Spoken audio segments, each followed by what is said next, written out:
বাংলাদেশকে ৩-০ ব্যবধানে white wash করে এবার নতুন সিরিজ শুরু করল ওয়েস্ট ইন্ডিজ, তাও নিউজিল্যান্ডের ঘরের মাঠে।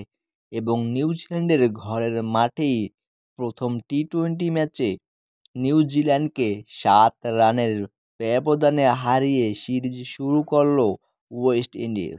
ম্যাচের আগে ব্যাট করতে নেমে ১৬৪ রান ৬ উইকেটের বিনিময়ে সংগ্রহ করেছিল ওয়েস্ট ইন্ডিজ। নিউজিল্যান্ড ১৬৫ রানের লক্ষ্য তাড়া করতে নেমে নিউজিল্যান্ডের ছিল ভালো শুরু, শেষ ভাগে পতন ঘটে। তারা মাত্র ১৫৭ রান সংগ্রহ করতে সক্ষম হয় ৯ উইকেটের বিনিময়ে। ওয়েস্ট ইন্ডিজ এর ক্যাপ্টেন শাই হোপ তিনি ৩৯ বলেই করেছিলেন ৫৩ রান। নিউজিল্যান্ডের মিচেল সান্টনার দুর্দান্ত একটি ইনিংস খেলেন দলের হয়ে, ২৮ বলে করেন ৫৫ রান, তবুও দলকে জেতাতে পারেননি। বল হাতে ওয়েস্ট ইন্ডিজের রোস্তম চেজ ২৬ রানে নেন ৩ উইকেট এবং জায়দেন সিস ৩২ রানে নেন ৩ উইকেট।